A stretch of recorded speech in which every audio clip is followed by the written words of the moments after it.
नरेंद्र मोदी जब 3 किसान कानून लाए थे तब देश के किसानों को खूब भड़काने और उकसाने का प्रयास किया गया था। किसानों का एक छोटा वर्ग इस बहकावे में भी आ गया। नरेंद्र मोदी चाहते तो कभी अपने स्टैंड से पीछे नहीं हटते, लेकिन प्रधानमंत्री मोदी ने उनकी भावनाओं का सम्मान किया और उन कानूनों को वापस ले लिया।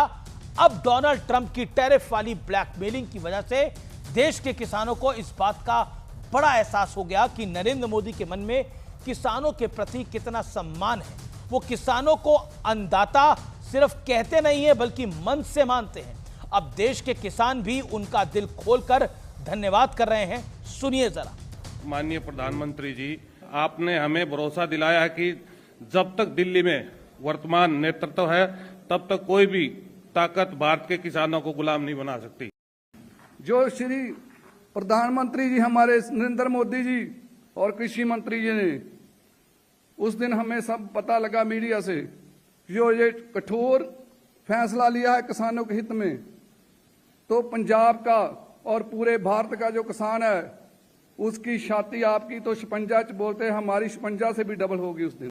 हर किसान का दिल खुश हो गया जब देश के प्रधानमंत्री जी ने कहा कि मैं देश के किसानों, मछुआरों और जो भी इस टीटी में शामिल जो सेक्टर हैं, पशुपालक हैं, पोल्ट्री के किसान हैं, मैं किसी भी किसान के हितों से समझौता नहीं करूंगा। अक्सर धरना प्रदर्शन के लिए दिल्ली कूच करने वाले किसान मंगलवार को एक बार फिर दिल्ली आए, लेकिन इस बार उनका मकसद प्रधानमंत्री मोदी को धन्यवाद देना था। किसानों ने एक सुर में कहा कि अगर नरेंद्र मोदी अमेरिका की बात मान लेते तो देश का किसान आज बर्बाद हो जाता। यानी प्रधानमंत्री मोदी किसानों और अमेरिका की धमकियों के बीच सीना तानकर खड़े हैं, जबकि देश में उन पर किसान विरोधी होने का ठप्पा लगाने का पूर्ण प्रयास होता है।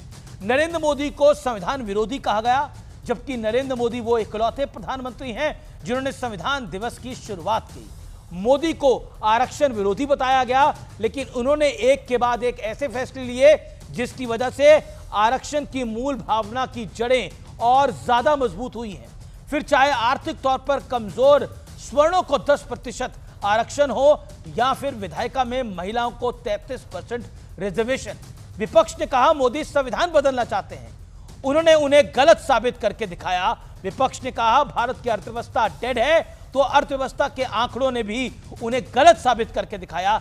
इसलिए कहा जाता है कि झूठ के दिन 4 होते हैं। लोगों को चाहे कितना भी भड़काया और उकसाया जाए, सच एक ना एक दिन चीख चीख कर अपनी कहानी सुना ही देता है।